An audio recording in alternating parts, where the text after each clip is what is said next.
How to reconnect your ceiling fan to remote control? Firstly, turn off this ceiling fan and wait about 30 seconds around.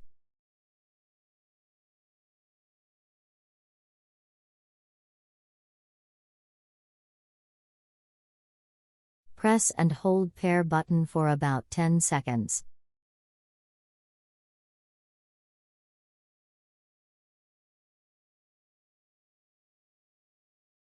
The connection is complete. Enjoy the remote control. Do you get it?